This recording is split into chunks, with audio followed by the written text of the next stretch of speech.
wabarakatuh.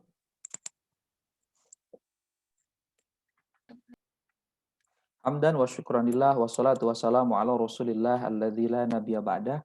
Teman-teman yang saya banggakan, di kesempatan yang spesial ini ya, di hari Senin ini kita bisa bertemu kembali untuk membahas mengenai komparatif atau competitive advantage ya, sumber-sumber keunggulan bersaing. Kemudian nanti kita juga akan bahas mengenai core competence, dan kita juga di akhir kita akan bahas mengenai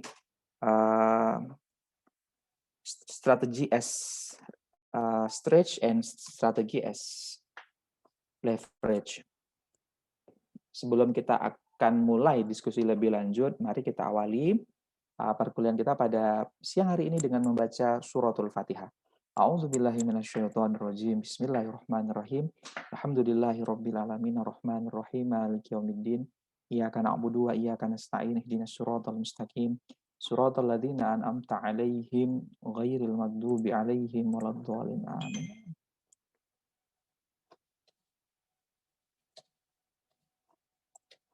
Oke, yang hari ini presentasi ada siapa? Sudah ada di Zoom? Oke, saya akan buka slide-nya, nanti kita akan diskusi.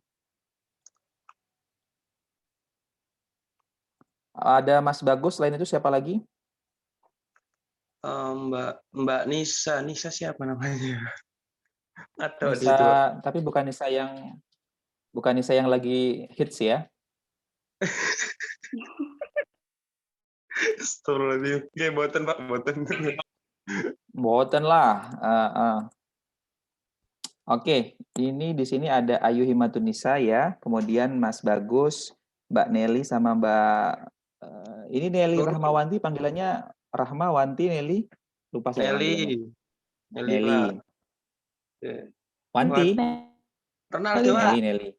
Oke, terus Nurul Warda, panggilannya apa ini? Warda. Nurul. Oh, Nurul. Ya, sama-sama bagus. Nurul. Warda itu artinya mawar ya, kalau saya nggak salah ya. Oh, ya itu Wardah. Ya, mawar ya. Saya juga dulu, nggak usah cerita-cerita dulu lah. Oke, terus ini. Ya, jadi kali ini kita akan bahas mengenai sumber-sumber keunggulan bersaing ya. Nah, saya ingin tanya dulu ke Mbak Ayu. Ya, ini karena Mbak Ayu ini yang paling senior nih ya, di antara yang lain ya. Saya lihat dari NIM-nya. Iya, Pak. Benar sekali. Ya, Mbak Ayu, menurut Mbak Ayu, sama atau tidak ya, kompetitif sama comparative advantage itu? Kompetitif dengan komparatif, Pak. Yes, kita bahas itu. Ini di slide keempat ya. Ini sambil saya putar ini slide-nya nih ya. Saya bantu jadi operator. Kompetitif sama komparatif itu sama nggak? Menurut Mbak Ayu? Atau mungkin menurut Mbak Ayu dulu, nanti baru saya lempar ke teman-teman. Menurut saya sama, Pak. Sama. Kenapa sama? Karena kalau misalkan kompetitif dan komparatif, kompetitif itu kan kayak kita bersaing dengan yang lainnya. Dan jadi kayak sinonim gitu, Pak, kompetitif dan komparatif gitu. Kalau komparatifnya itu bagaimana kita bisa mengungguli perusahaan satunya gitu. Kalau menurut saya. Oke. Apa yang Mbak Ayu sampaikan, ya itu juga sepakat ya saya. Karena begini, kalau hal yang paling gampang ya mendeteksi ya, itu ada conjunction ya, kata hubung. Kalau kata hubungnya itu or, berarti si author atau penulis itu bermaksud ingin menyamakan dua kata tertitip atau komparatif. Tapi kalau misalkan nanti conjunction-nya itu berubah jadi N, ya misalkan competitive and comparative advantage, berarti penulis atau yang menulis ya itu berusaha untuk membedakan ya antara kata yang satu dengan kata yang lain. Tapi tadi tepat jawabannya kompetitif atau komparatif itu sama. Nah, sekarang saya tanya ke Bagus, apa itu kompetitif atau advantage? Kompetitif Kenapa Pak? Ini putus-putus Pak. Oh, saya yang putus-putus atau gimana? Yang Ya lain? mungkin sayanya mungkin. Oh ya, saya juga bisa Mas. Saya juga ini nggak tahu di kampus tapi sinyalnya kadang-kadang datang hilang gitu. Pripun Pak? Terus apa itu competitive atau comparative advantage? Oke. Yang menurut saya Pak ya, itu adalah suatu Ya, konsep yang menggambarkan keunggulan yang dimiliki oleh perusahaan dalam sektor maupun dalam pasarnya yang dibandingkan dengan perusahaan lain yang baik itu secara langsung maupun tidak langsung. Seperti itu, Pak. Contohnya dalam segi oke. keuangan, sumber dayanya maupun hal yang lain. Oke. Berarti kata kuncinya adalah keunggulan ya, Nggih. dari kata advantage ya, Edge. keunggulan yang dimiliki oleh perusahaan. Nah, Nggih. lanjut ke Mbak Nelly. Mbak Nelly masih dalam konsep Iya, hadir, Pak. competitive advantage. Ya, menurut Michael Ya. Porter gimana nih? Michael Porter apa namanya? Strategis. Profesor. Oke. Menurut Porter?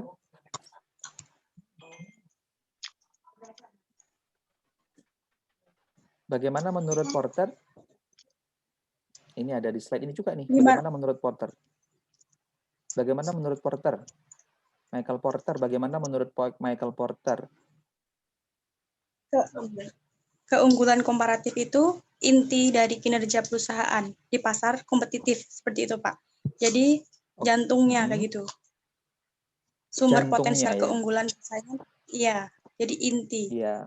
Kalau tugasnya jantung itu apa, Mbak? Intinya itu sebagai pusat pengendalian gitu, Pak. Betul, betul. Saya mau kan gini, dia bilang kan the heart of company performance. Nah, sekarang saya tanya coba. Jantung itu fungsinya apa?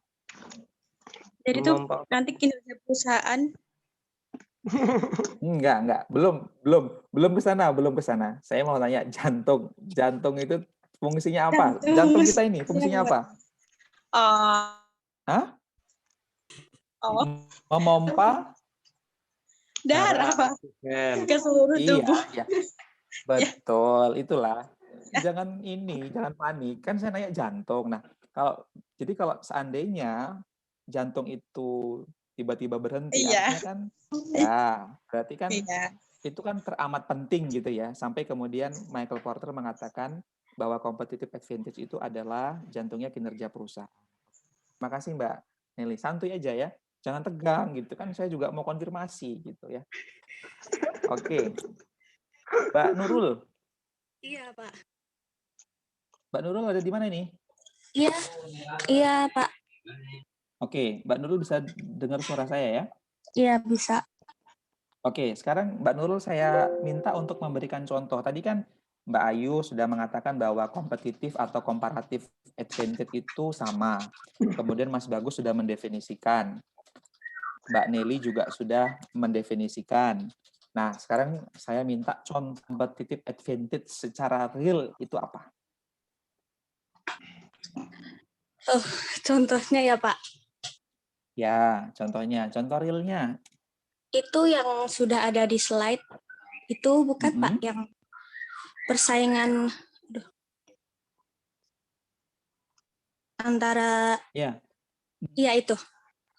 Ya nggak apa-apa, ini disampaikan gitu. Jangan buat lagi gitu loh, jangan buat lagi, disampaikan aja. Oh iya. Kalau mikir lagi. Iya, jadi ada yang pesaing langsung dan pesaing tidak langsung. Yang pesaing langsung itu contohnya yang yaitu pesaing yang punya hubungan langsung dengan produk kita. Contohnya seperti yang ada di slide itu AirAsia dan Lion Air ya, karena mereka berdua itu maskapai dengan uang rendah dan memiliki rute serupa. Kemudian yang pesaing tidak langsung itu uang rendah itu maksudnya apa, Mbak? Uang rendah itu maksudnya? Dengan murah, Pak, murah. Murah paling, Pak. Murah ya. Artinya gini, teman-teman jangan letterlek menerjemahkan sesuatu gitu ya. Kalau misalkan murah ya bilang aja murah, jangan uang rendah gitu ya. Nah, Iya, Pak. oke. Maaf. Semangat, semangat. Iya. Tenang aja, kayak iya mungkin udah lama nggak presentasi gitu ya. Kan ini latihan, jadi besok kalau semester depan presentasi nggak kaget lagi. Iya, Tadi Pak. antara AirAsia ya, AirAsia Ya, dengan ini layar. Nah, kalau saya tanya keunggulannya AirAsia tadi apa? dia ini murah dan murah. Oh ya, Sudah pernah naik AirAsia, Mbak? belum, Pak. Oh, belum. Ya, nanti Iya. bisa dibandingkan. Enggak, ini saya bukan apa-apa. Maksud saya begini. Iya. Ketika perusahaan itu bisa memberikan harga yang murah, itu adalah contoh competitive advantage. Tapi ingat, dengan kualitas yang sama atau melebihi ya. Contoh misalkan, sama-sama naik pesawat, ya, satu AirAsia, satu lagi katakanlah Citylink. Ini saya contohkan sama-sama dua pesawat yang sering saya tumpangi atau sering saya naiki kalau pulang ke Medan karena direct flight 3 jam di udara. Nah, saya akan lebih memilih AirAsia. Kenapa? Karena harganya murah, sama-sama kualitasnya ya, sama-sama ada pramugarinya, sama-sama nggak dapat makanan di pesawat, ya, sama-sama juga kalau kepanasan nggak bisa dibuka jendelanya, ya kan? Mau naik apapun, naik AirAsia, naik Garuda juga nggak bisa ya buka jendela di tengah-tengah pesawat gitu ya. Nah, jadi sama-sama begitu, tapi ternyata biayanya lebih murah AirAsia.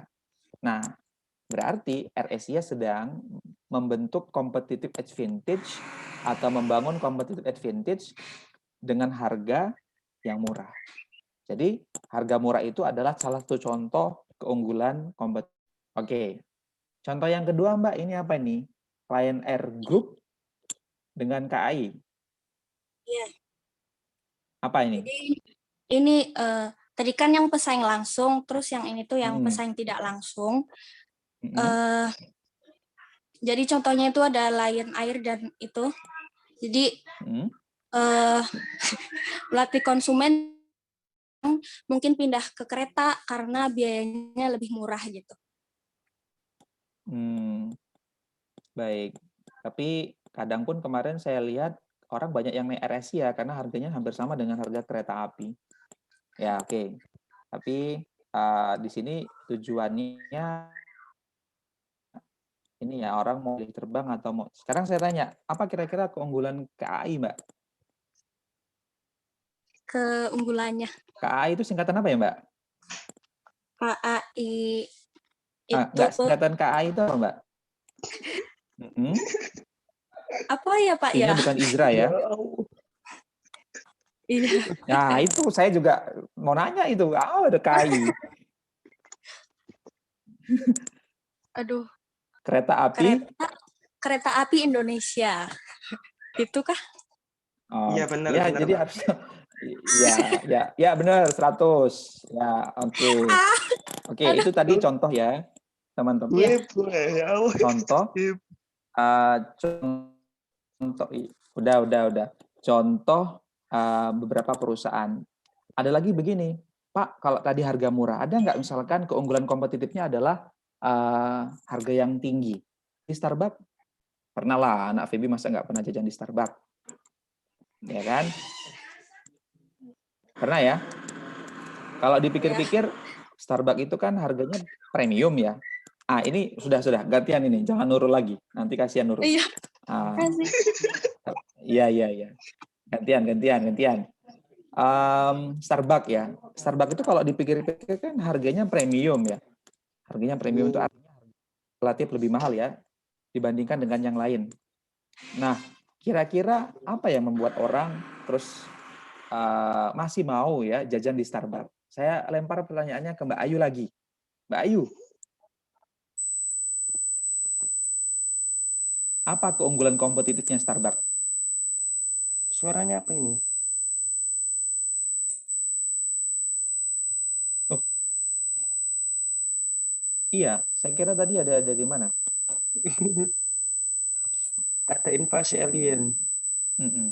Mbak Ayu, saya mute dulu Mbak Ayu. Mas Bagus dulu. Oke Pak, saya Pak. Pertama niku menurut saya itu membantu Kak Yung. Karena style ya Pak ya. pertama style, karena itu di Starbucks itu pertama itu stylenya itu buat orang-orang yang memang punya duit. Kemudian itu untuk anak-anak remaja atau yang dewasa-dewasa yang memang lebih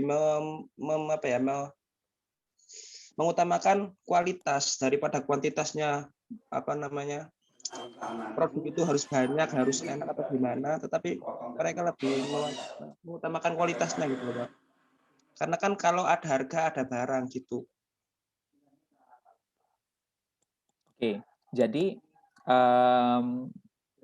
baik yang harga murah maupun harga yang premium ini juga sama-sama sama-sama menjadi keunggulan bersaing. Ada yang pengen memang bermain di level dengan harga yang lebih murah dengan menawarkan kualitas yang sama, menawarkan kualitas yang berbeda, tapi kompensasinya konsumen harus membayar itu dengan harga yang lebih mahal, ya. Nah, nanti kita bahas ini. Di kedua, Management of Resource Based and Company. Nah, sekarang saya tanya ke Mbak Nelly. Mbak Nelly, ini slide ini bercerita tentang apa ya? Ini slide ini bercerita tentang apa ya? Slide yang ini ya. Management of Resource Based and Company. Secara garis besar ini slide ini mau bercerita apa sih? Manajemen. Oke, baik Pak. Jadi manajemen sumber daya dan perusahaan itu, jadi basis sumber daya dari perusahaan ini terdiri dari faktor-faktor strategi dan keterampilan mereka. Ada modal, fasilitas, dan lain sebagainya. Basis sumber daya akan secara praktis itu diwakili oleh aset dan keterampilan, kemampuan kepemimpinan, dan manajemen. Jadi uang tunai, keuangan, merek, reputasi, mesin, dan peralatan bangunan. Kayak proses operasional, sistem informasi dan komunikasi, dan seterusnya. Seperti itu, Pak. Oke. Itu kan tadi ini membaca gitu ya. Kalau sebenarnya singkatnya apa sih? Maksudnya apa? Tadi kan sudah dibaca tuh ya, kata per kata. Nah, sekarang sederhananya jadi, itu apa? Membahas tentang basis dari sumber daya. Ya, dari orang-orangnya gitu, Pak. Jadi mau Oke. Terus? Cukup? Cukup. Oke.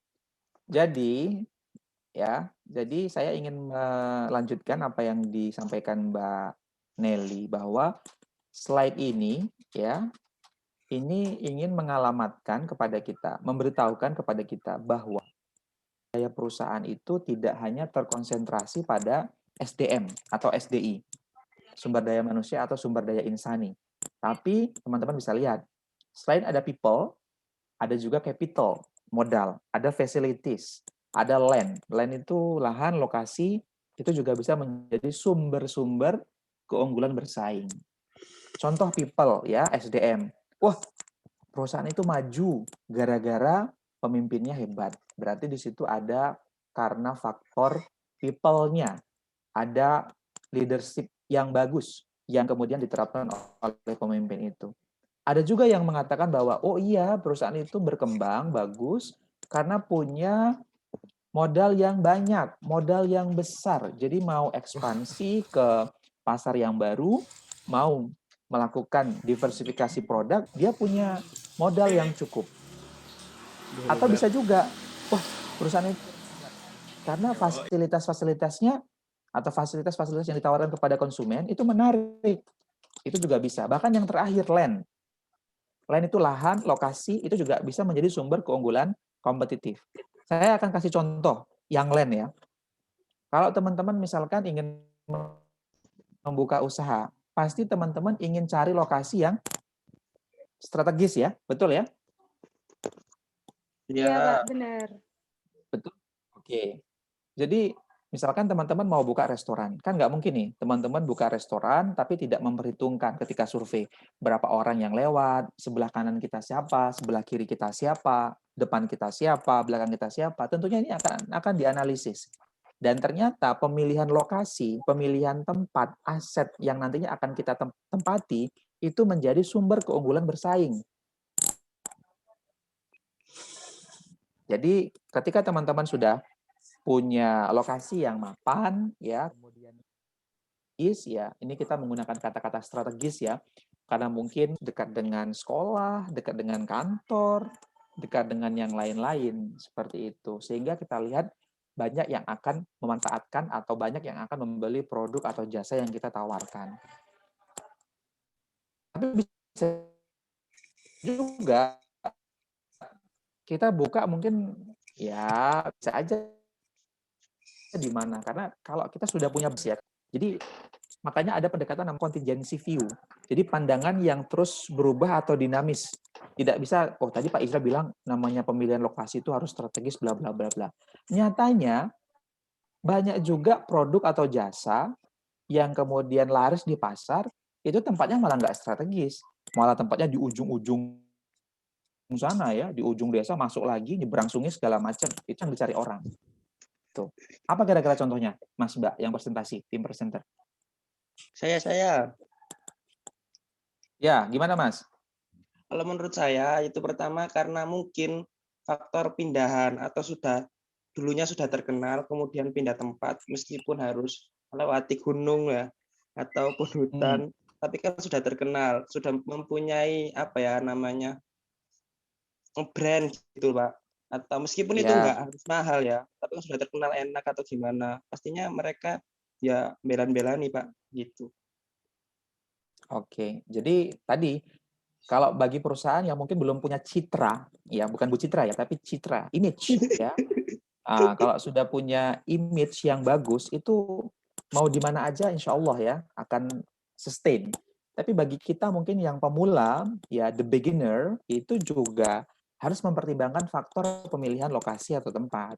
Begitu. Maka di slide ini yang ingin saya tekankan adalah ya, tolong diingat bahwa sumber keunggulan bersaing itu tidak hanya terbatas pada SDI saja atau sumber daya insani, tapi keuangan, fasilitas, lahan, itu semua aset segala macam itu adalah sumber bersaing dalam bisnis.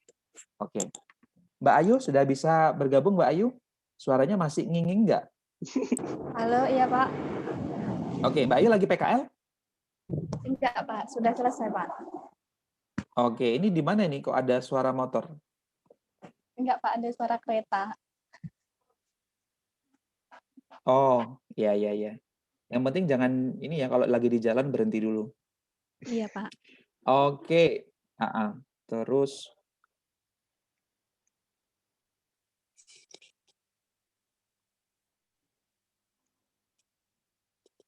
saya mau nanya ini, karena nggak semuanya kita bahas yang penting-penting aja ya. Yang paling penting di antara yang penting. Tadi sudah dari mulai kompetitif, kemudian di sini resource base. Nah, berikutnya saya akan bahas mengenai capability dan capacity. Menurut Mbak Ayu, ini pertanyaan yang sama. Sama nggak capability dan capacity, Mbak? Beda, Pak. Oke, kalau beda, tolong Mbak dijelaskan. Kalau kapasitas itu mungkin lebih bisa dipahami untuk sebuah objek ya Pak. Jadi kayak misalkan kereta itu kan kapasitasnya berapa, itu lebih ke objek. Tapi kalau kapabilitas itu lebih ke ini kualitas, apa itu mengarah kepada kemampuan seseorang, lebih ke manusianya gitu. Misalkan dia memiliki keterampilan di bidang apa, itu berarti bisa dinamakan kapabilitas seseorang, bukan kapasitas. Seperti itu Pak. Kalau misalkan perusahaan mungkin kapasitas itu output-nya mungkin, Pak. Oke, sudah bagus nih jawabannya. Ada satu clue lagi mungkin yang ingin saya tambahkan, Mbak Ayu dan teman-teman. Capability itu berkaitan dengan kemampuan perusahaan. Intinya kemampuan ini bisa berasal dari pengetahuan dia, pengalaman dia, dan seterusnya. Nah, untuk capacity itu berkaitan dengan volume biasanya. Ya, jadi contoh misalkan kapasitas produksi perusahaan A ini saat ini masih tapi bisa jadi dengan kemampuan, pengalaman ya yang memang sudah bertahun-tahun, dia bisa meningkatkan kapasitasnya dari yang hanya membuat 1.000 roti dalam sehari itu bisa membuat 1.500 roti dalam sehari. Jadi memang capability dan capacity ini memang terlihat sama, tapi penggunaannya berbeda. Terutama capacity itu selalu dikaitkan atau diatribusikan atau dihubungkan dengan volume. Seperti itu. Good answer, Mbak Ayu. Sekarang saya mau ke Mbak Nurul. Mbak Nurul masih stay di sini? Iya, masih, Pak. Oke, masih ya. Nah,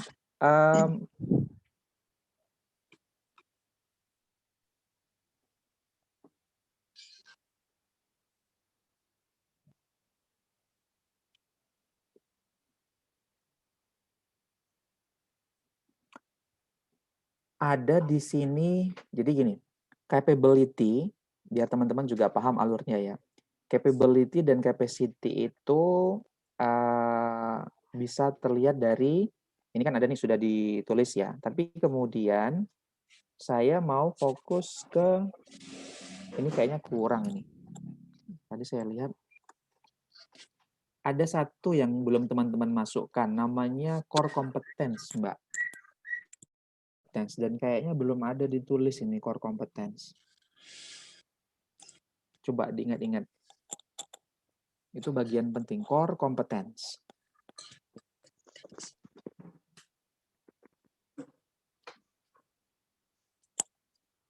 Kira-kira kalau saya tanya, Mbak Nurul bisa nggak jawab core competence itu apa?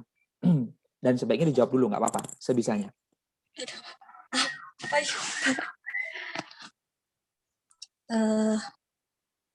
Core competence. Kompetensi inti bahasa Indonesianya, apa itu? Kompetensi inti. Ada di halaman, kalau ke buku itu, saya share ya.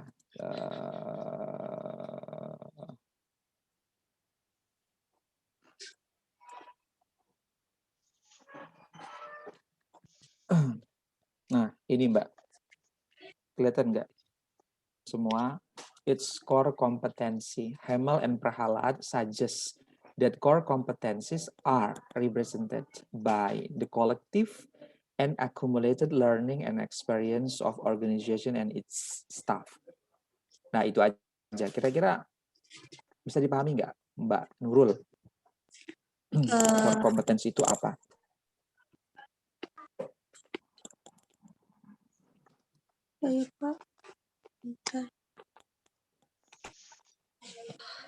Ini saya zoom. Kata kuncinya ini, Mbak, saya bantu ya. Kata kuncinya adalah collective dan accumulated learning and experience. Berarti itu kumpulan dari apa, Mbak? Jadi, learning apa? Learning apa? Learning, belajar. Pembelajaran. Ya. Pembelajaran. Ya. Experience apa? Ini percobaan. Experience itu eksperimen. Oh, itu eksperimen. Ini experience. Iya, pengalaman. Nggak apa-apa. Ya, pengalaman. Jadi core competence itu adalah pembelajaran dan pengalaman. Ya. Pengalaman dan pembelajarannya siapa? Ya, organisasi dan staff. Organisasi. Ya. Jadi akumulasi learning and experience organisasi. Jadi kita bisa mendapatkan kompetensi inti itu karena apa? Karena ada pembelajaran dan pengalaman terus-menerus yang diakumulasikan. Saya kasih contoh ya, teman-teman.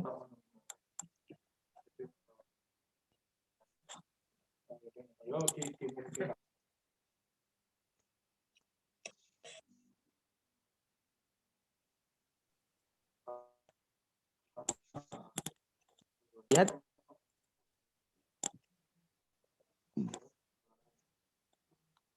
Halo?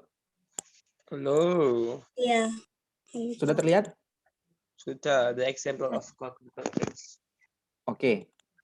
Di example-nya saya mau kasih contoh Canon. Pernah lihat Canon jualan sepatu, Mas, Mbak? Ada sepatu merek Canon? Tidak. Tidak. Ya, jadi produknya apa? Produknya nih ya, teman-teman bisa lihat copier nih ya, mesin fotokopi, kamera ya, nggak asing ya, scanner, printer. Nah, makanya core kompetensinya atau kompetensi intinya itu adalah berkaitan dengan optics dan imaging. Ya, ini teman-teman yang suka fotografi biasanya punya nih Canon seri apa gitu ya. Kemudian punya handycam, punya yang lain, punya scanner dan seterusnya. Makanya teman-teman tidak pernah menemukan Canon itu jualan sepatu, punya baju mereknya Canon gitu kan. Nah, kecuali itu hadiah dari Canon ya, baju gitu, tapi tidak secara spesifik mereka produksi baju karena kompetensi inti mereka itu bukan memproduksi yang lain ya, tapi produksinya adalah optics dan imaging. Ini salah satu contoh core kompetensi. Ya, Mbak Nurul tadi ingat apa itu core kompetensi? Coba, apa itu core kompetensi? Kumpulan pembelajaran dan pengalaman sebuah organisasi.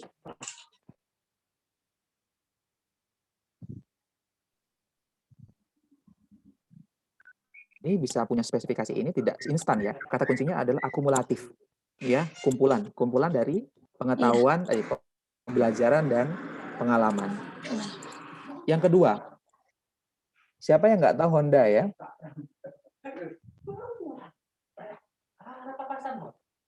Honda, core kompetensinya apa ini? Coba saya mau diskusi ke Mas Bagus. Apa ini kompetensinya? Engine, Pak. Engine itu apa maksudnya? Mesin, kemesinan mesin. Halo, kedengaran kan, Pak? Kedengaran.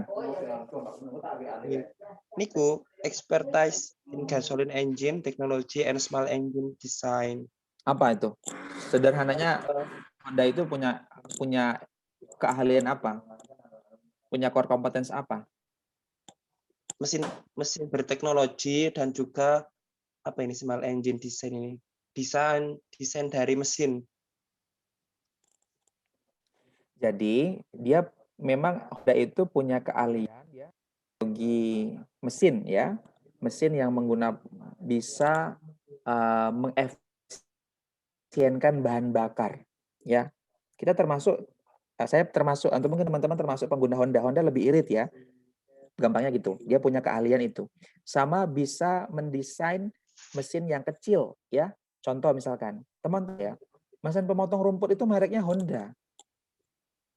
Ya, kalau nanti dilihat ya walaupun mungkin sudah banyak prototipe yang direplikasi atau yang mungkin mereplikasi mesin pemotong rumput, tapi Honda juga punya mesin pemotong rumput ya. Karena memang tadi salah satu keahliannya adalah small engine design. Nah, oke. Sekarang kita masuk lagi ke Honda motor. Dulu Mas, Mbak, kalau saya boleh cerita secara historis, Honda ini kan juga babak belur juga ya, bagaimana masuk ke atau going global, masuk ke pasarnya Amerika. Dulu di Amerika itu motornya motor-motor besar semua Mas, Mbak. Motornya apa yang terkenal? Traktor. Harley Davidson.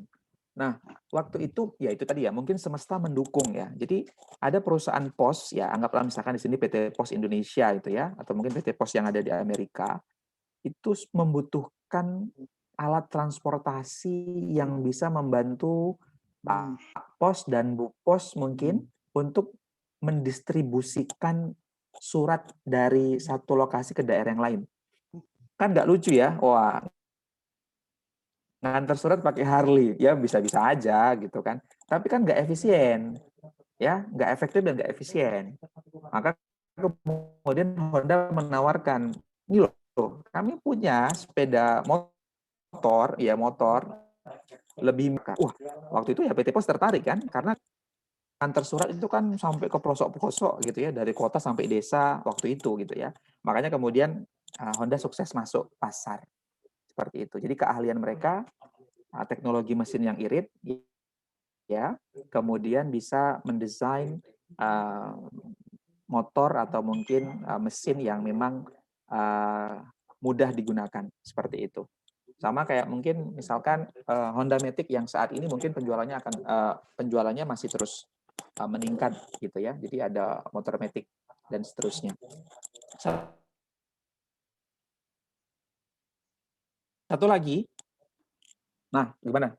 Kalau sekarang? Kenapa Revo? Revo lebih irit atau mungkin gimana?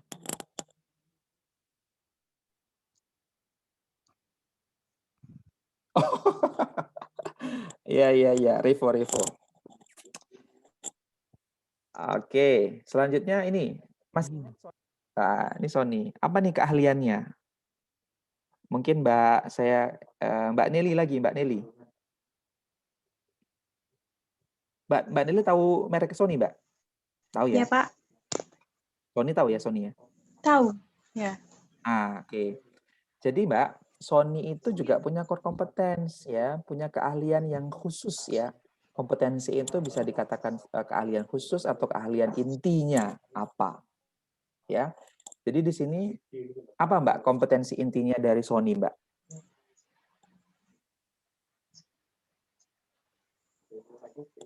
Dia itu menciptakan TV, MP3 players dengan kayak fitur yang unik,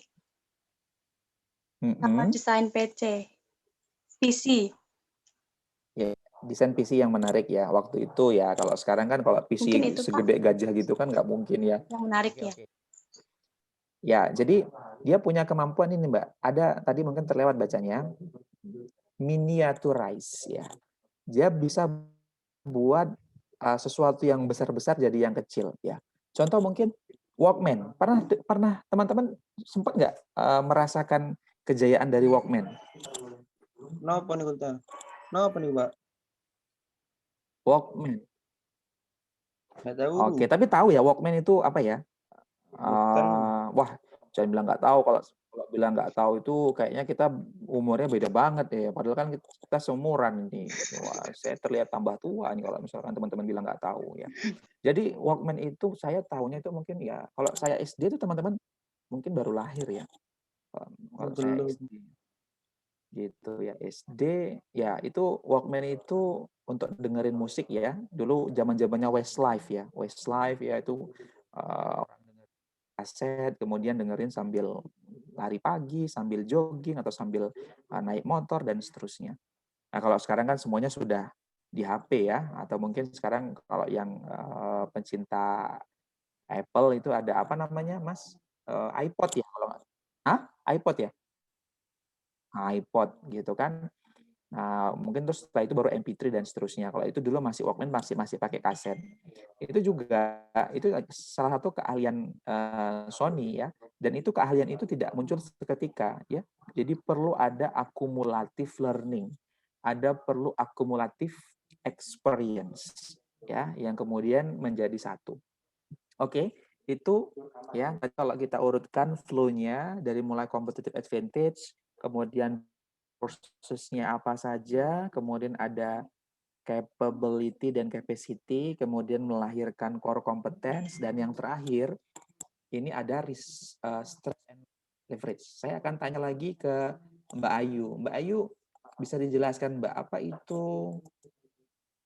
strategi as stretch?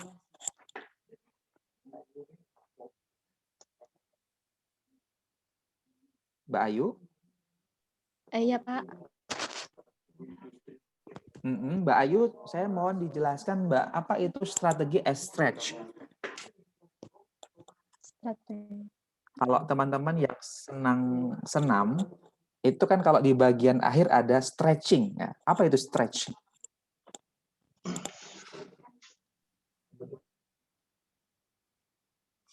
Boleh dibantu kalau misalkan Mbak Ayu ini, Mas Bagus, Pak. Boleh Mbak Nelly? Peregangan, Pak. Mbak Nelly boleh. Atau yang akhir stretching peregangan. Stretch, peregangan, ya. Nah, ini kalau dalam konteks bisnis, kira-kira apa yang dimaksud dengan stretch in bisnis terminologi? Ini saya yang jawab, Pak. Oh, boleh Mbak Ayu, boleh Mas Bagus, boleh Mbak Nurul, boleh Mbak Nelly, boleh. Ya. Saya undang semuanya. The all speakers, ya, itu, silakan. Pak. Itu, Pak. Gimana ini? Menciptakan aspirasi dan ambisi yang mungkin pada mulanya atau dalam kondisi normal itu dirasakan tidak mungkin. Oke. Siap, Mbak Nurul. Semangat Mbak Nurul. Ini Mbak Nurul, saya itu lucu ini. Ini kayaknya dan ini kok bisa ada muncul kata dan ini kayaknya ngantuk ini teman-teman ini. Ini semuanya bahasa Inggris kemudian muncul dan di sini ya. Iya, Pak. Saat lebih makannya ngantuk. Iya, ya. Jadi memang ini membuktikan bahwa kita tidak ada yang sempurna, termasuk saya gitu ya. Jadi kalau sudah letih, sudah banyak kerjaan juga, ya saya juga. Ya ini kok ada kata dan gitu ya. Dan ini semuanya yang lainnya bahasa Inggris. Semuanya bahasa Inggris gitu, tiba-tiba ada dan gitu kan. Ini harus jeli memang. Dosennya harus diminta untuk baca gitu ya tugasnya teman-teman ya. Oke, jadi nanti harus hati-hati lagi ya untuk copy paste-nya.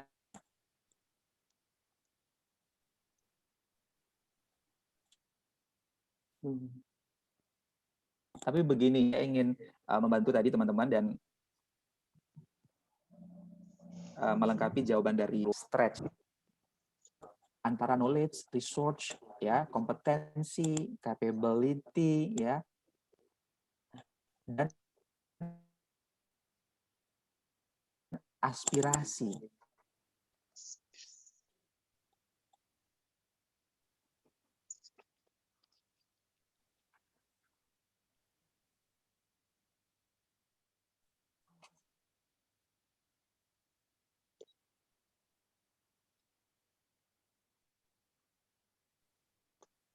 Apa itu aspirasi? Halo? Teman-teman yang di sini juga boleh mungkin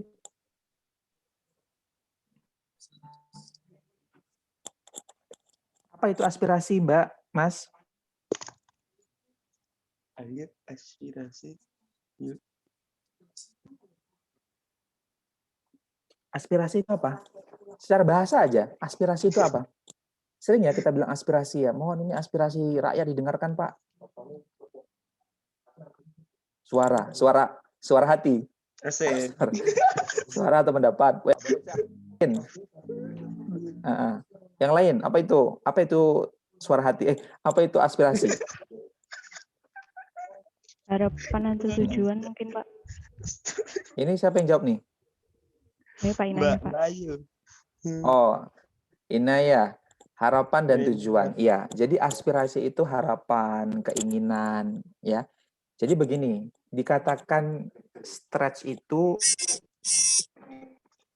saya kasih contoh yang paling sederhana. Di FEBI. Ya. FEBI itu aspirasinya ingin mendapatkan internasional. Jadi anggaplah misalkan ini adalah research saat ini adalah keinginan FEBI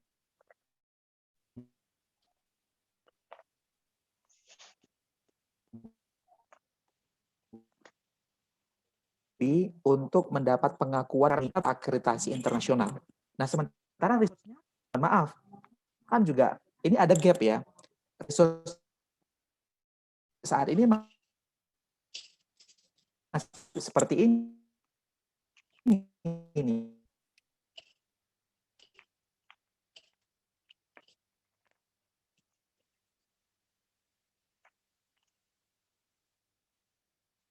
Ya, dosen-dosen kayak saya gini nih ya, yang mungkin ini dengan apa yang diinginkan atau aspirasinya FEBI, ini namanya stretch.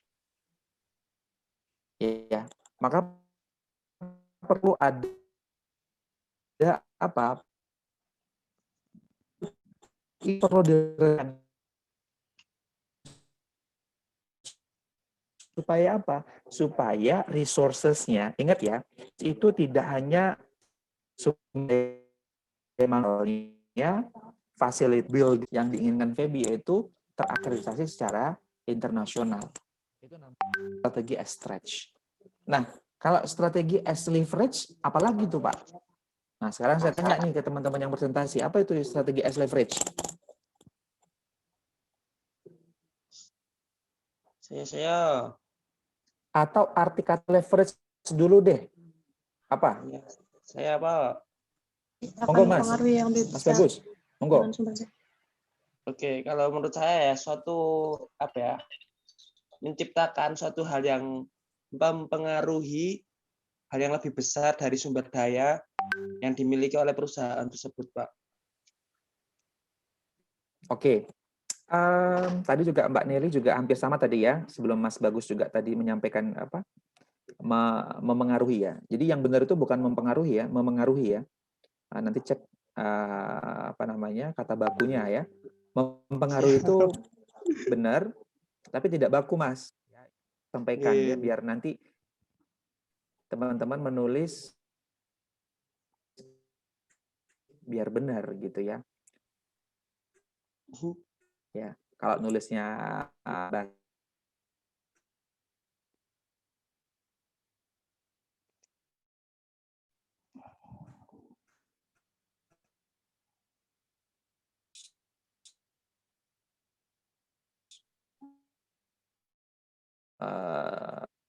apa namanya punya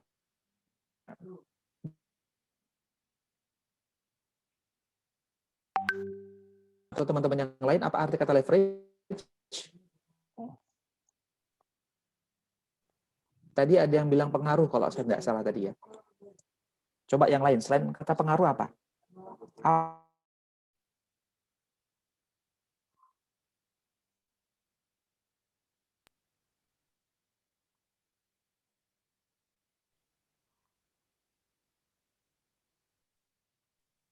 Mohon maaf teman-teman, hilang tadi ya? Iya Pak, ini yang putus-putus ini saya napa jenengan Pak kalau bingung. Kayaknya saya aja lah Mas, saya aja lah, jangan jenengannya bagus ya, tapi nggak tahu nih. Mungkin lagi banyak yang pakai. Tapi saya nggak di Febi untungnya, saya menepi di kantor yang lain. Jadi kalau Febi pasti bagus lah. Asik. Kayak gitu ya. Kan mau sertifikasi, mau akreditasi internasional, jadi harus bagus fasilitinya. Oke. Itu secara bahasa artinya pengungkit. Ya. Jadi tadi mungkin ada yang bilang pengaruh dan seterusnya, tapi lebih tepatnya dalam hal ini adalah pengungkit. Apa yang diungkit, Pak? Yang ini bukan mengungkit masalah ya, tapi maksudnya mengungkit ya, mengungkit apa? Yang harusnya diungkit. Contoh misalkan kita mau ini terakreditasi internasional, berarti kita harus menyiapkan mungkin ada mahasiswa asing atau kelas asing. Nah, kalau begitu berarti dosennya harus dipacu supaya bisa bahasa Inggris yang baik dan benar. Staffnya juga nanti ketika ada international student, ketika misalkan butuh pelayanan, ya maka harus diungkit nih kemampuannya. Kemampuan yang staff yang tadi mungkin tidak bisa bahasa, yang belum fasih atau belum fluently ngomong bahasa Inggris, mungkin bisa dipacu, diungkit seperti itu. Oke. Contoh lagi misalkan, dosen Febi mungkin belum begitu percaya diri nih untuk presentasi di forum-forum ilmiah berskala internasional. Nah, ini perlu diungkit, dipacu. SDM, ya SDI ya. SDM atau SDI sama ya, sumber daya manusia atau sumber daya insani. Terus finansial gimana Pak? Ya, finansial mungkin Mas. Kalau kemarin mungkin biayanya untuk akreditasi ban PT mungkin katakanlah 1M ya. Ya ini berarti kalau misalkan untuk akreditasi internasional harus di atas 2M misalkan. Karena kita juga butuh beberapa perbaikan-perbaikan mungkin untuk publikasi, untuk submit ke jurnal Scopus dan seterusnya.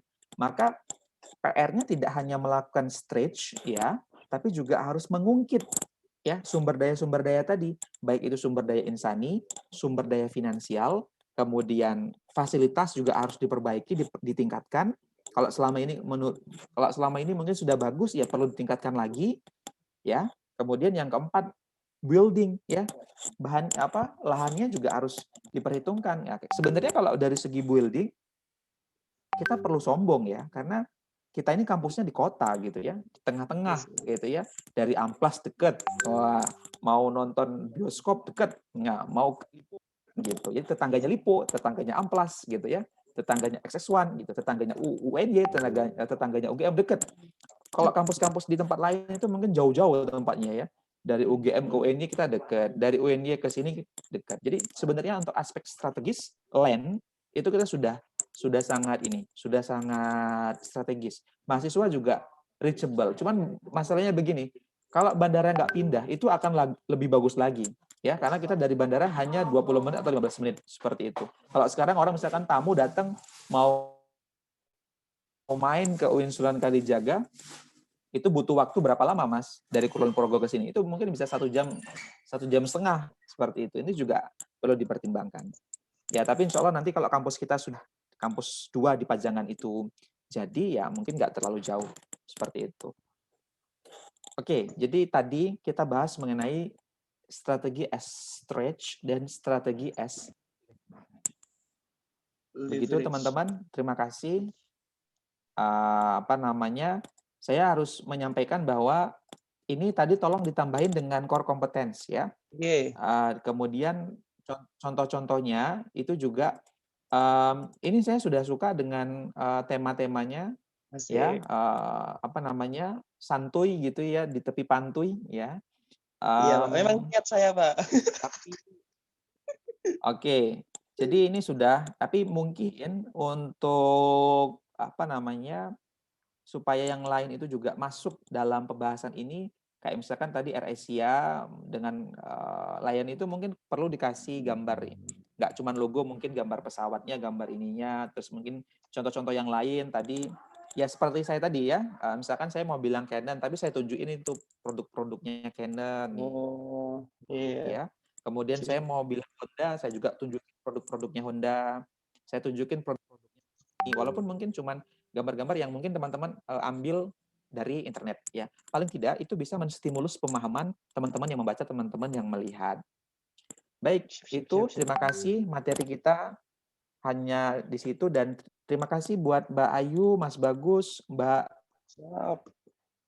Nelly, dan Mbak Nurul Wardah yang sudah mempersiapkan ini dengan sangat baik, dengan sangat matang. Tadi cuma ada beberapa yang mungkin belum dimasukkan, silakan nanti ditambahkan dulu sebelum saya nilai. Berarti nanti yang kemarin sudah diupload itu bisa di-delete, baru kemudian di-upload again gitu ya, di-upload yang baru.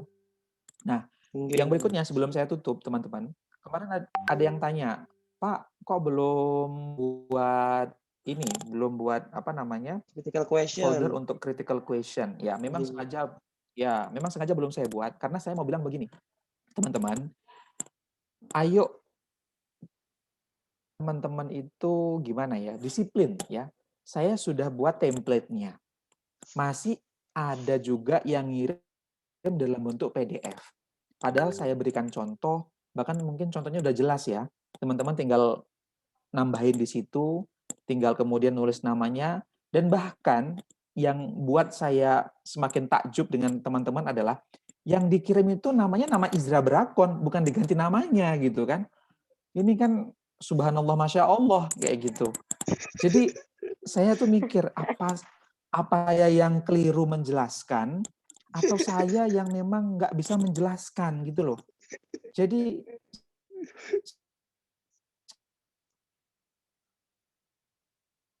saya tuh kemarin beban gitu ya, saya maafkan. Kemudian saya bilang tolong disesuaikan dengan tema. Ya, ternyata banyak juga yang tidak sesuai tema. Saya maafkan. Lah, filenya itu ya file Izra Brakon itu dikirim dengan nama saya. Itu tuh saya langsung istighfar itu, astagfirullahalazim. Ini saya yang nggak benar atau gimana gitu. Ya mudah-mudahan saya yang nggak bisa menjelaskan itu aja. Ya, jadi ini saya mohon, saya jelaskan lagi dengan bahasa Indonesia yang baik dan benar. Tolong diikutin template yang saya buat. Ya, tolong diikuti dengan template yang saya buat, fontnya, ya, jenis fontnya maksud saya, kemudian ukuran fontnya, Dan tolong filenya itu ya dirubah namanya sesuai nama teman-teman, bukan nama saya lagi gitu. Clear ya sampai di sini ya, teman-teman saksinya ini ya. Saya sudah menjelaskan secara verbal ya. Mudah-mudahan saya doakan ini teman-teman bisa memahami ini dengan baik ya. Jadi saya tidak bilang ke siapa, tapi saya menyebutkan seluruhnya. Pokoknya ini menjadi kepentingan kita gitu ya.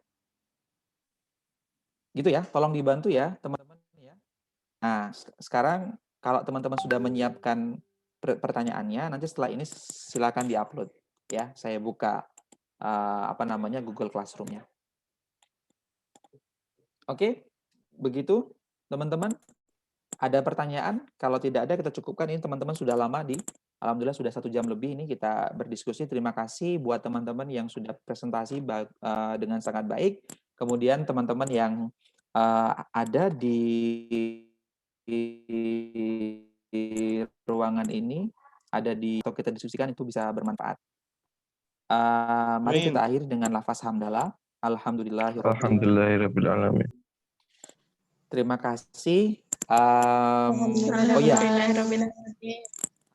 Sebelum saya tutup, saya mohon maaf ini buat teman-teman yang besok akan ada uji kompetensi untuk yang mata kuliah. Ini sambilan ya, untuk mata kuliah manajemen investasi dan teori portofolio. Ya, MITP ini nanti akan saya kirim soal pembahasan ya, latihan yang kemarin. Nanti akan saya kirim dan mohon besok dipersiapkan materinya dengan baik karena besok uji kompetensi yang pertama. Terima kasih. Tolong nanti Mas Bagus ya, perwakilan dari angkatan 2000 berapa Mas? 2019 ya kalau saya tidak salah. Nanti share ke teman-temannya. Kalau mungkin kemarin masih penasaran gimana apakah pekerjaanku benar atau tidak, nanti akan saya share video bagaimana mengerjakan soal latihan tersebut dan itu dipelajari, kemudian dibaca lagi materi-materi yang sebelumnya karena besok akan ada uji kompetensi tahap pertama.